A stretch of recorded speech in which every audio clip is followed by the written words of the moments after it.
Welcome back. We are here with the Venice Indians head coach, John Peacock. Coach Peacock, great seeing you again. Thanks for having me. Oh, you're welcome. We're going to have some questions here today, but I see you got a couple player athletes, student athletes here. Yeah. Right here we have Ben Zarkowicz, who is a starting middle linebacker. And back here we have Jackson Scott, who's our starting tight end. All right, Coach. You know, last year, great season. Really, the record was outstanding, 12-3 overall. You know, one thing is we go through max preps when you're working with these. When you go into the second page on the max preps, that means they're going into playoffs. You know, some teams have a one page look, but anytime I see two that I have to staple together, that means that's a good run last year. But as we know, Coach, last year has absolutely nothing to do with this year. So what are you looking goals and expectations this year? You know, we don't have goals like that. We try to focus on the next thing at hand. And I can tell you that this year has felt a little different from the very beginning of our spring, or even going back to January. There's been a sense in our program, a sense in our workouts, a sense of urgency, something that you could feel, and you can probably ask these guys that, you know, we need to finish the job this year, and kind of when we get there late in December, we can bring home with gold, not a silver. And I think we can feel this every day in our workouts, every day in our practices, and it's been different and been very, very good this year compared to the last couple of years. Coach, you know, since you've been here, man, you've been a sort of a firebrand. What is the most misunderstood thing about you and your program, and what your goals are, what you're trying to do and accomplish? Oh, I mean, I don't know. You know, I don't really get into what people think about us or say about us. I think one thing that you can ask these guys is that every day that we come and we're going to put in the work. We don't focus on. You can ask them. We don't focus on the score. We don't focus on wins and losses. The only thing that we're focusing on is the process. And I tell them that the talk every day is like we're not competing against our opponents. We're competing against ourselves and what's the best product that we can put on the field. You know, there's a standard with us. That's a standard on the field, off the field.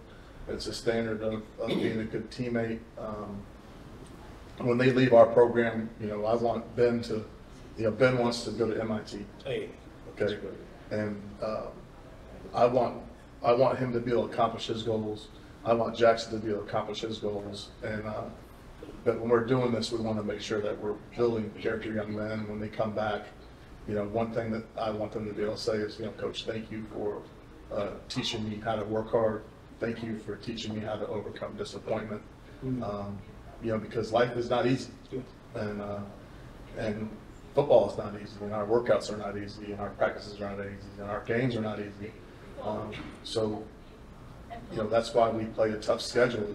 You know, it's no fun to go out there and play somebody you know you're going to beat. You know, so we try to play the toughest opponents that we can, and because life is not easy, and you're going to come through heartaches, and you're going to have missteps along the way, and how do you recover and how do you react to those? You know, one thing I respect greatly, because I've been out, saw you one time at Sarasota Community and recognized you, and we were talking, and it's like, you know, all this, there's feel and real, there's people that are real, and then there's so much feel out there, you know, sunshine pumping and blah, blah, blah, like media guys like me, you know, but then there's real, and like concise, quick answers, let's move on, let's get to work, you know, and people misinterpret that, right? He's arrogant, or he's this or that or whatever. No, I got work to do, you know, so I respect that. And meeting with you before, you know, and I have a lot of great people that I've been surrounded by that are like that. He's real, you know, and so thank you for that, you know, because it's such a waste of time. And I don't need to go off on a tangent here, but it's nice to have something like that where you speak to someone that's a coach, and you know, it's about what's up, what's real. And I think you get that down to your players over the years. You can see that in the way that your players play. You know, that's something I learned it took me a little bit when I first took over. It's like, honesty and being upfront and with people and your players and your parents is not the easiest thing. Right. Especially when you got a parent, that thinks their son's a Division I player and we got to do all this, and you got to sit down and say, no, he's not. And you got to have that conversation, and you got to have that same conversation with a player or whatever the situation may be. Sure. But you can ask these guys like that. What I tell you is what happens, and I'm very honest with them. I'll never threaten them with something and not follow through, good or bad. If I tell you, if I say, hey, your socks aren't turning the right side out, we're going to run for each pair of socks. And if I say it, we're going to do it. So it's going to be real. And I try to, that's one thing I did not like as a player, and one thing that I really try to do a really good job is to be upfront honest with them, upfront honest with the parents, whether they like it or not. And at least so we're on the same page. Fantastic. Let's talk a little bit to my man going to MIT. Well, we're trying to get there. We're trying to get there. Hey, you're going to get there, man. I know. I believe in you.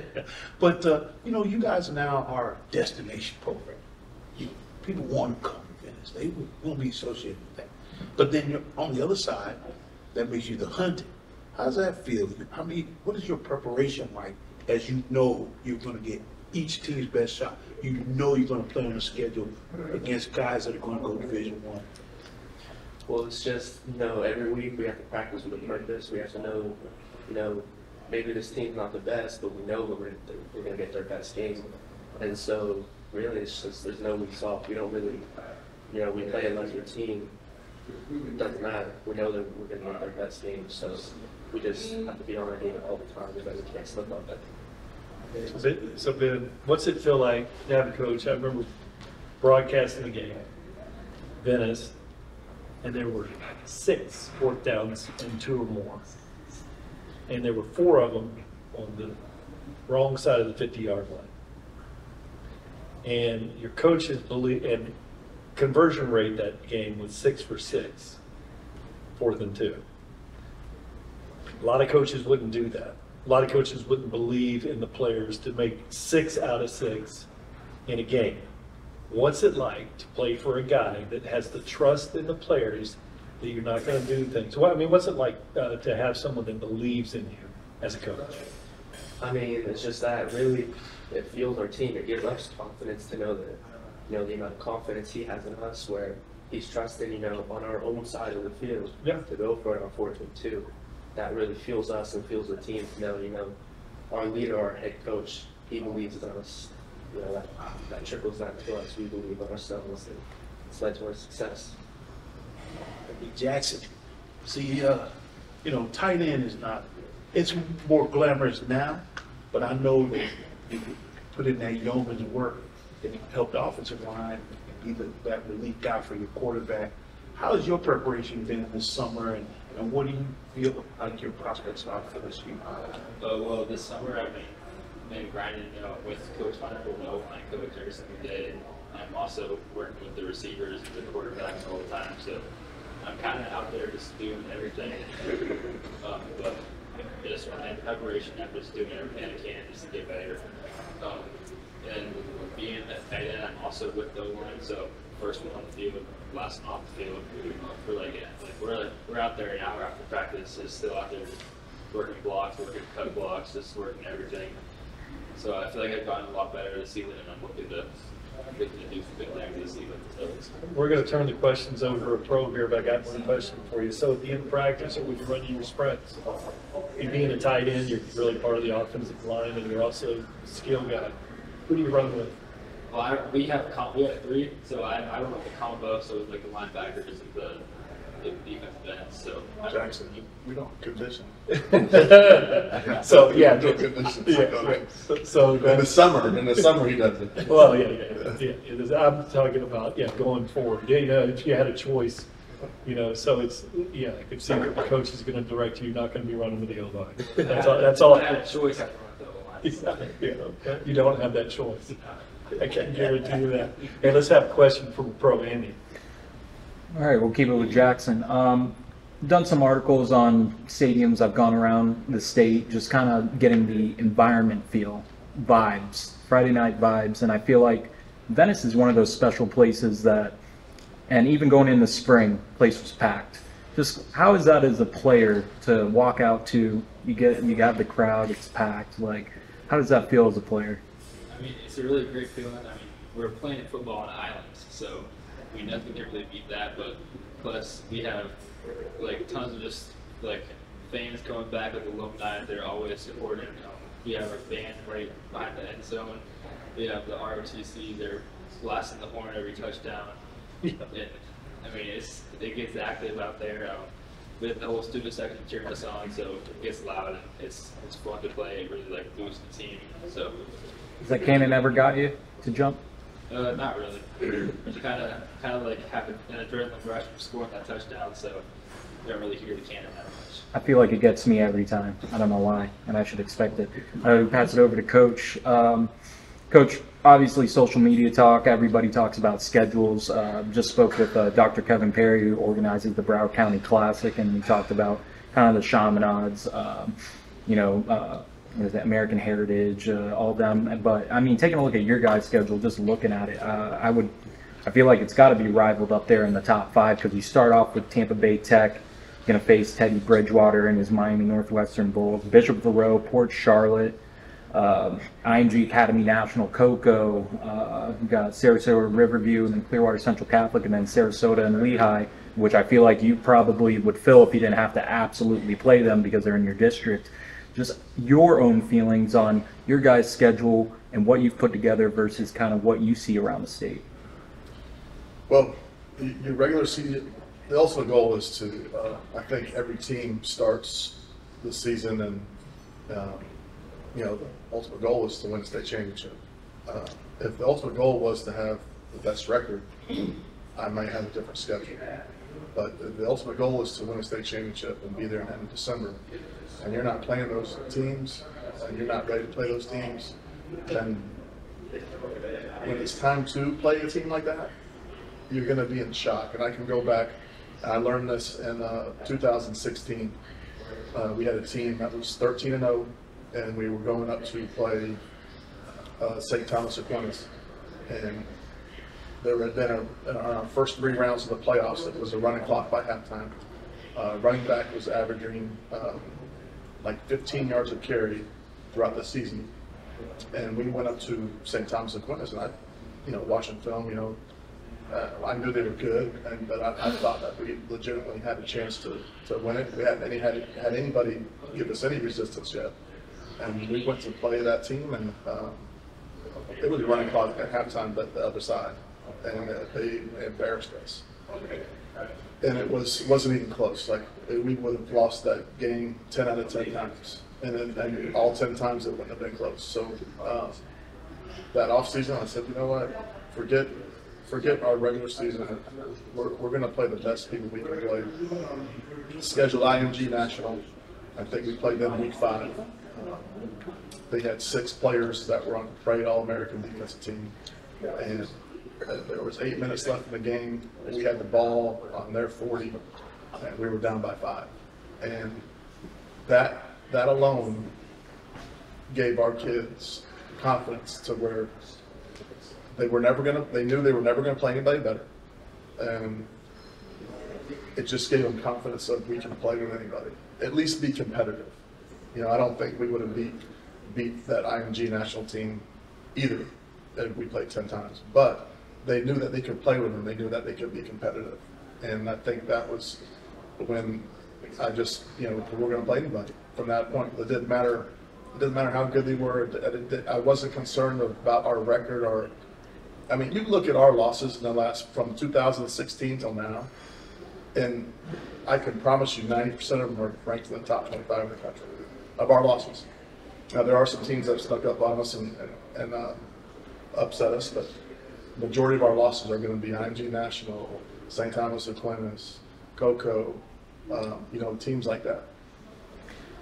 And then you spoke about kind of tired of getting the silver medal, want the gold. Obviously, the last 2 years, finishing to second to Lakeland, just how much has it bothered you at all that you just finishing with silver, and how much is it motivating you to kind of push it on these guys to really get after it, look at Class 7A as this should be our year, especially with some of the, new players, Winston Watkins coming in, Wilder coming back, and I know you got a good running back. I saw in the spring, I believe Dorian Irvin Jones, I think that's his name. Yeah, Macho Current, Dorian Jones, yeah. So, when we played the last three, we've won one of the last three. So everyone forgets that, but that's what happens, So right now, we're looked at as the runner-up team. But we haven't played the last three and won 3 years ago. I think in 2023, we were the better football team, and we didn't show up. We were flat for whatever reason. There was different circumstances at the stadium, but we need to know how to overcome those things. And like I was saying earlier, there is definitely a sense of urgency in our program. There's a sense of we need to get back and handle business this year, because I do feel like we were upset last year. The year before now, in 22, I thought we played great again. Lakeland was a much better football team than us, and we actually should have won the game, and we did. I mean, there was a lot of things happening, and we were 7 points, 2 inches, second, all of those away from winning that game. There's a second left in the half, and they get a touchdown. And there's an inch, they had to come out and measure, and we're on the 6-yard line, and we didn't get that. So I was very proud of our team. I thought we overaccomplished that year, but this year there's definitely a sense of urgency. There's a sense of we need to get back there and handle our business. But again, we're not a focus-driven team on that. We're a focus-driven team on. We want to be the best version of Venice we can be on every Friday night, So it's not. We don't really talk about. I don't know if you guys heard me talk about the state championship. I don't think we don't talk about that. We talk about being the best team we can be every Friday night, no matter who we're playing. So I think the focus right now has been on switch to Gaston County this week, and I don't know what kind of football team we are. We have some really good football players, like you mentioned, like Winston Watkins is the real deal, and Gator's the real deal. Our kicker is the real deal. Like, we got some of the top players in the country at certain positions. Does that make you win? No, it doesn't. But, each team is built on their own, and I think a lot of thing is like we've started to build some camaraderie, and I think that the kids are starting to build that. And but it's going to be on them. It's their team, and I'm going to be the coach next year. So. But this is their team, so it'll be up to them what they decide to do. You've been a major advocate for coaching pay, part of Coaches Coalition. Obviously, with so much that has been going on around the state of Florida when it pertains to high school football, from kind of the switch from metro, suburban, rural back to classifications, the introduction of NIL. Do you feel like somehow that's kind of once again kind of fell, kind of underneath all that? People kind of forget about it. Well, no, I think we're headed in the right direction with that. I always say this. I don't think I'm going to see it. I don't think that I'm ever going to benefit from coaches getting paid. But I do think the younger guys, the guys that are coming up now, if I can help them and I can help, in 20 years from now, like finally we're getting to pay these guys what they're worth, or at least pay them for their time, then I've done my job. I don't think I'll ever see money from it, but. And that's not why I do it. I think I do it because I love the sport. The sport's done so much for me, and that's why I am a coach. That's why I decided to do this, because I wanted to get back to these guys and to help them get to where they want to be. And I do think we're moving in the right direction. I think it's going to take some time, and it's going to take some, some battles that you got to fight, and like anything else that's worthwhile, it's not going to be easy. So I think we got some people that are willing to stick in the fight for the long haul, and I think that's what it's going to take. Coach, how important is it for businesses and other entities in your community to support what you're doing?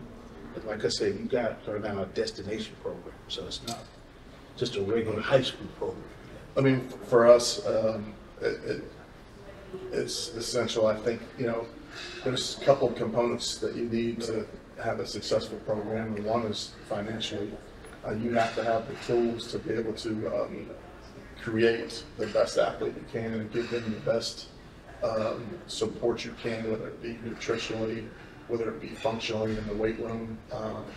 So, and all that stuff costs money. On the field, you know, like when you buy a jugs machine, and it's crazy how much things cost nowadays. And it's like, I could build out my garage for, you know, $20, but it's $3,000, you know, but you can't do that with the sport of football, because now you've got a liability and all this other stuff. But the cost of things are so much. A helmet's $400, you know what I mean? Or a pair of shoulder pads are $400. I mean, it's a lot of money, and that's one component that we're very, very fortunate that we have such a great community and such support financially. I mean, going to the state championship game costs $20,000. Like, we lose 20. Like, you go to the state championship game, you might as well just write a check for $20,000, because you got to feed the team, you got to put them in a hotel, you know, all those things. And that's not even counting buses, you know, because the athletic department takes care of that. So we're very, very fortunate, and with our community and the support we did, and that is one thing I think you need to be successful. And to touch on that, Coach, state championship, I know just kind of was in Tallahassee last year, year before it was South Florida. Just, I mean, do you have any opinion on where it's at? Like, you know, what would be advantageous, not just to Venice, but maybe like the entire state, just because I know just murmuring and hearing people over the off season kind of just say, be nice if it was elsewhere, but do you have any thoughts on that? Well, I've actually been fortunate to play in 3 different venues. You know, one was Camping World. One was we played in Camping World. We played in the soccer stadium twice, and then we played at FAU last year. Florida A&M. I'm sorry, Florida A&M. And you know, obviously the drive for Florida A&M was the worst. The facilities. I didn't think were, you know, as far as the locker rooms and stuff, I didn't think were great. You know, I think Lakeland and Duke were outside. The visiting team was outside. But it was kind of similar at the soccer. I loved the soccer venue. I thought that was great. Camping World obviously was the best. I think because it's centrally located. It was a great stadium. It was a great locker room. Just the facilities were fantastic for a player point of view. When you were in that locker room, it was huge. Plenty of space where, you know, even in the soccer stadium, when you were the home team, you had to split up in 2 different locker rooms because it was soccer locker rooms. Thank you, Coach. Well, we appreciate your time here with us. Moving along in the segment, we're going to wrap things up. Players, good luck, have a great season next season. And we thank you for being a part of Suncoast Media Days here, 2024, as presented by the School District of Manatee County. Thanks. Thanks for having us. You guys did a great job. Thank you.